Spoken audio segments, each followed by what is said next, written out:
Chairs scraped back all at once. "So that's settled," my daughter said, already standing. Her laugh rose above the Christmas music, sharp and careless. I paid my part. Coats came on. Glasses were pushed aside. "No one looked at me. Maggie will take care of the rest," she added, glancing over her shoulder. She always does. A few smiles flickered around the table. Someone murmured, "Lucky." I stayed seated. The waiter approached with the leather folder held close to his chest. He stopped short, then leaned in, lowering his voice, as if that might soften the blow.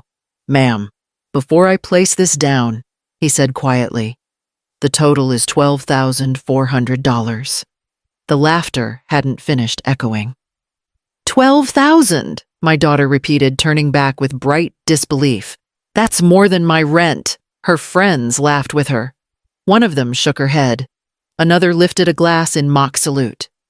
"You're fine, Mom," she said. "You don't really spend money anymore." She reached for her coat again.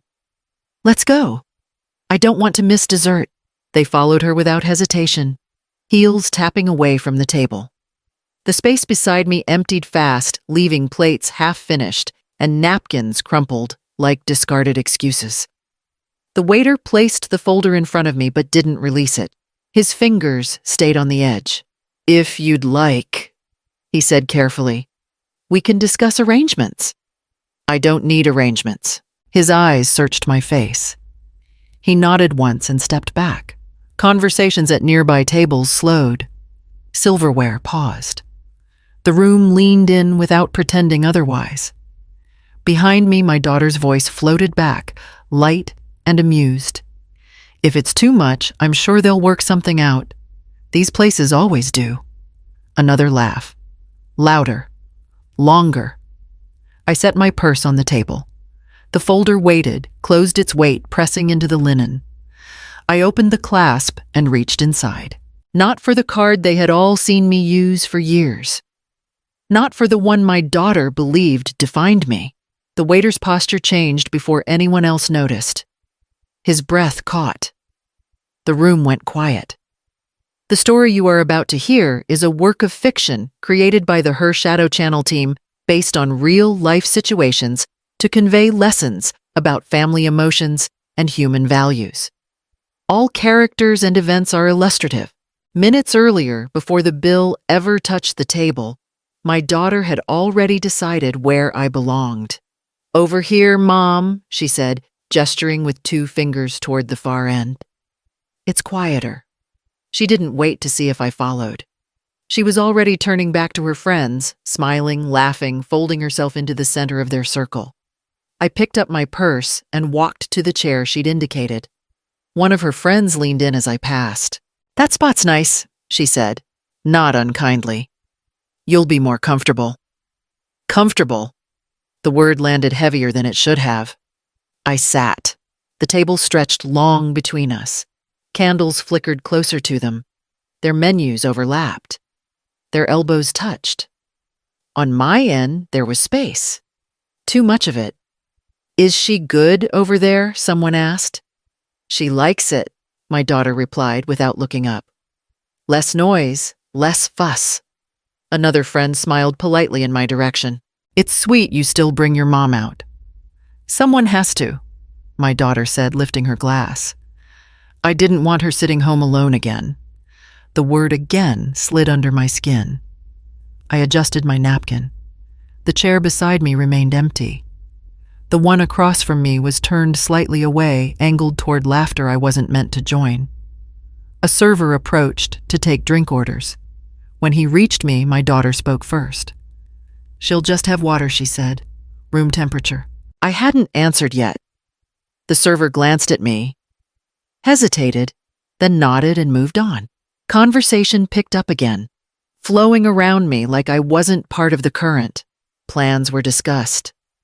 Trips mentioned. Complaints shared. My name didn't come up once. I watched my daughter lean closer to her friends, her voice lowering, her laughter quick and practiced. She looked relaxed, confident, at home. Something settled in my chest, then slow and unmistakable. This wasn't about convenience. It wasn't about comfort. The distance wasn't accidental. It had been arranged. She believed my life had shrunk. Fixed income, she'd told someone once, not lowering her voice. You know how it is at her age. Another time, while scrolling on her phone, she'd sighed. I keep telling her to be careful. Savings don't stretch forever. Careful, stretch. Words meant for fabric, not people. I let it pass. After my husband died, she took over in quiet ways. Paid a bill I hadn't asked her to. Canceled a subscription without telling me. Left pamphlets on my counter about downsizing assisted living, planning ahead. You don't need all this space, she'd said, standing in my kitchen. It's just you now. Just you. When I didn't argue, she took it as agreement. When I didn't explain, she took it as confirmation. At dinner, one of her friends leaned over and smiled at me. It must be nice, she said gently, having someone look out for you. My daughter answered before I could. She does her best, she said. But it's easier when I help. Help. Another soft word with sharp edges. There were moments I could have corrected the picture she carried of me. When she warned me about prices, about budgets, about being realistic. When she assumed I'd stopped traveling because I couldn't afford it. When she offered to put me on her phone plan. I chose quiet instead. Not because I was afraid of the truth. Because I wanted to believe something simpler. That love didn't need explanations. That respect didn't require disclosures. Silence felt like peace back then. I see now what it looked like from her side. Not grace, not restraint. Smallness. And once someone decides you are small, they begin arranging the world to match. The call came 3 days before Christmas. I made a reservation, my daughter said, brisk and cheerful. Downtown, everyone's going. I looked at the calendar on my counter. The square was already circled empty by choice. I usually stay in, I said. It's quieter. That's exactly why you should come, she replied. You shouldn't be alone. The words landed too neatly rehearsed. I heard plates clinking in the background, her voice moving as if she were already elsewhere. I can bring something, I offered. A dessert. A pause. Then a light laugh. They've got it covered. Another pause. It's a long table, she added. Lots of people. You'll be comfortable. Comfortable again. I don't want to be a complication, I said. You won't be, she said quickly. Just show up. She ended the call before I could ask anything else. That night she texted details. Time, address, dress code, typed like a suggestion, but meant as instruction. No mention of who would be there. No mention of where I'd sit. The next morning, she stopped by to drop off a scarf. Wear this, she said, draping it over the chair without looking at me. It photographs better. I'm not planning on pictures, I said. She smiled, tight and fleeting. You never know. When I hesitated at the door, she softened her voice. It's Christmas. People will ask where you are. Who, I asked. She adjusted her coat. Everyone. Her phone buzzed. She checked it, already halfway gone.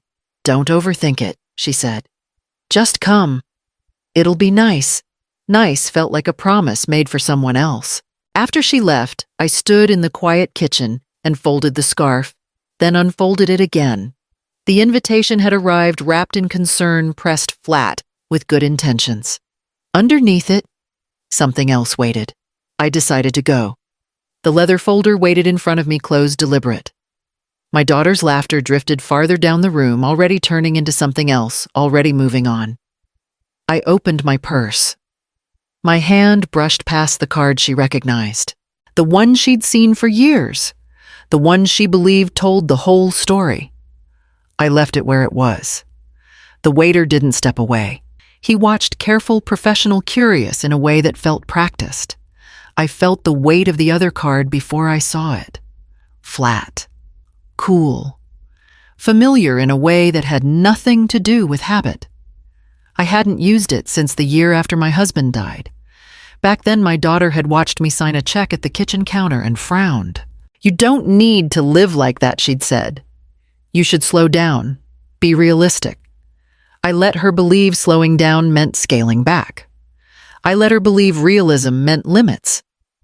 At the table, my fingers closed around the card and brought it into the light. It wasn't flashy. No numbers across the front. No logo anyone would recognize from a commercial. Just weight and matte black edges clean from disuse. The waiter's eyes dropped to it. Then he froze. Not dramatically. Not enough for anyone else to notice yet. Just a pause that didn't belong. A breath caught halfway through. A stiffness that spread through his shoulders like a warning. He looked at the card again, then at me. The room kept talking behind him. Glasses clinked. A chair laughed. Someone called my daughter's name. The waiter swallowed.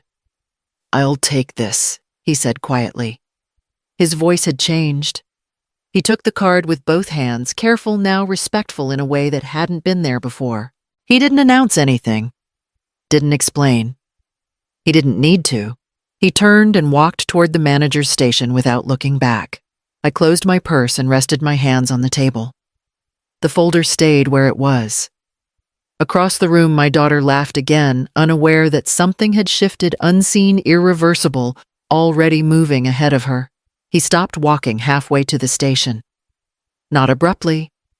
Not enough to draw attention at first. Just long enough for the pause to feel wrong. The waiter looked down at the card again. Then he straightened. "I'll be right back," he said, voice lowered, measured. Different. He didn't slip the card into his pocket. He held it flat in his palm, careful as if it carried weight beyond money. My daughter's laughter floated across the room, again lighter, now careless. "Did she finally do it?" she called. "Did Mom find a way?" No answer came back. The waiter turned slightly toward the manager's desk and lifted his hand. 2 fingers. A signal I hadn't seen used in years. The manager looked up, then he stood. The sound at the table thinned. One laugh cut off halfway through. A fork clinked against a plate and wasn't followed by another. The manager approached us with deliberate steps, his expression already composed. "Good evening," he said, not to the table, but to me. "Thank you for your patience." My daughter frowned. "Is there a problem?" The manager didn't look at her. The waiter handed him the card, both hands. Head slightly bowed. The manager glanced at it once. That was all it took. "Of course," he said quietly. "We'll take care of everything." My daughter pushed her chair back. "Excuse me," she said, irritation creeping into her voice. "What does that mean?" The manager finally turned to her. His smile was polite, distant, professional. "It means the bill has been handled." Her mouth opened, then closed. Handled wasn't the word she expected. "I was told she was paying," she said, nodding toward me. "That's what's happening." "Yes," the manager replied evenly. "It is." The waiter returned to my side. Posture changed now. Straighter, attentive. "Would you care for anything else this evening?" he asked me. The room had gone quiet enough to hear the question land. I shook my head. "That will be all." The manager inclined his head. "Thank you for dining with us." Around us, conversation slowly resumed, but softer now, unsure. Chairs shifted. Glasses were set down carefully. At our table, no one laughed. My daughter stared at me. Confusion sliding into something else. For the first time that night, she didn't speak. The manager stepped closer to my chair and lowered his voice. "Mrs. Caldwell," he said, using my name with careful precision, "thank you for your patience." The way he addressed me carried through the table. Heads turned. Not curiosity, now attention. "The matter has been resolved," he continued, discreetly. My daughter pushed her chair back an inch, resolved how the manager kept his eyes on me. "If there is anything else you need this evening, please let us know," she stood. "I don't understand." She was paying. "That is correct," he replied evenly, "and it has been handled." Handled again. The word landed harder this time. Her voice tightened. "Handled doesn't explain anything. It wasn't meant to," he said. The waiter returned and placed a small folder beside me, thinner now. He didn't open it. He didn't ask for anything. He waited. "I'm sorry," my daughter said, the edge creeping into her tone. "Is there some mistake?" The manager finally looked at her. His expression didn't change. No. The room stayed quiet long enough for the single word to settle. She glanced around, searching faces for agreement, for confusion that matched hers. None came. A few people had gone, still listening without pretending not to. "Mom," she said, forcing a laugh that didn't quite rise. "What did you do?" I folded my napkin once. Slowly. Then I stood. Not abruptly, not to make a point, just enough to be level with her. "I finished dinner," I said. The waiter stepped aside to clear space. The manager moved with him, attentive, without hovering. My daughter swallowed. "You could have told me." I picked up my purse. "You didn't ask." Her mouth opened again. No sound followed. The manager inclined his head. "Thank you again, Mrs. Caldwell." I nodded and turned away from the table. Behind me, chairs shifted. Someone cleared a throat. The music started up again, softer now, unsure of itself. I walked past my daughter without slowing. She didn't follow. "Mom, wait." I kept walking. Her heels followed for a few steps, uneven now. "This is ridiculous," she said. "You can't just leave without saying anything." The host opened the door. Cold air rushed in. I stepped through it. "Mom," she said again, louder this time. "People are staring." I stopped just outside the entrance. Not for the crowd, for the distance she was trying to close. "You embarrassed me," she said. "You made me look foolish." I turned back then. "I didn't make you do anything," I said. Her face tightened. "You could have told me. You could have warned me." "You didn't ask," I said again. "That's not fair." "No," I said. "It's accurate." She folded her arms. "So what was that?" "Some kind of lesson," I shook my head. "It was dinner." Her voice dropped. "You enjoyed that." I endured it. A valet stepped forward, keys in hand. "Mrs. Caldwell." "Yes." He nodded and moved away. My daughter stepped closer. "You think this makes you powerful." I picked up my coat. "I think it makes me finished." "With what? With explaining?" She laughed, once sharp and brittle. "You can't just shut people out." "I didn't shut you out," I said. "You walked away first." Her phone buzzed. She glanced at it, then back at me. "You're not even going to tell me how you did that." "No." Her eyes searched my face for something to argue with. There was nothing there to take hold of. The car pulled up. The door opened. "Mom," she said, quieter now. "You're being dramatic." I stepped inside. The door closed between us, sealing off the words she hadn't chosen earlier. As the car pulled away, I watched her grow smaller in the glass. She stood where I'd left her, arms wrapped tight around herself, waiting for an explanation that wasn't coming. For the first time in years, I didn't reach back. The days after Christmas passed quietly. No missed calls, no long messages that started with apologies and ended with excuses. My phone stayed still on the kitchen counter, exactly where I'd left it. On the second day, I checked it once in the morning. On the third, I stopped. A neighbor knocked to return a dish I'd lent her before the holiday. "Did you have a nice Christmas?" she asked, careful, polite. "It was memorable," I said. She smiled, satisfied with that, and went on her way. By the fourth day, the silence had weight. Not sharp, not cruel, just present. I remembered how often my daughter used to call for small things. Questions she already knew the answer to, complaints she wanted witnessed, decisions she wanted affirmed. I had answered every time. Now there was nothing. I poured coffee and sat at the table alone, the same table where I'd signed birthday cards and helped with homework and paid for textbooks without keeping receipts. I thought about what she believed she'd lost that night. Control. Certainty. The version of me that stayed predictable. What I'd lost was simpler. I'd lost the illusion that patience would eventually be mistaken for understanding. On the fifth day, my phone rang once. An unfamiliar number. A wrong call. I let it go. I didn't replay the dinner anymore. I didn't rewrite conversations in my head looking for a softer answer or a clearer warning. I saw it as it had been. A choice she made. A line she crossed without expecting it to hold. Respect. I understood now isn't negotiated after it's broken. It's either present or it isn't. That night I turned the phone face down and left it there. If she wanted to reach me, she knew how. The silence wasn't punishment. It was information. The house was quiet again. Not the hollow kind. Not the kind that echoes back at you. Just quiet.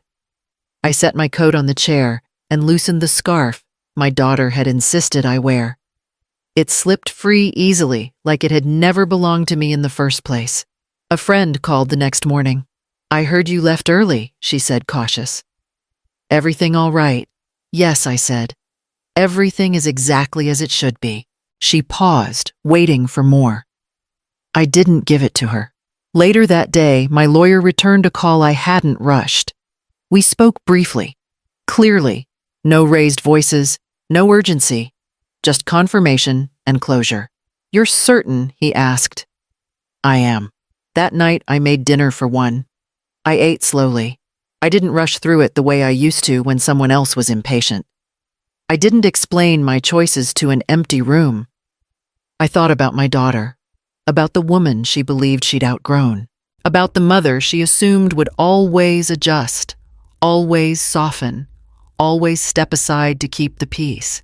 I hadn't kept control over her. I hadn't kept her approval. I hadn't even kept the version of myself she found easiest to manage. What I kept was quieter.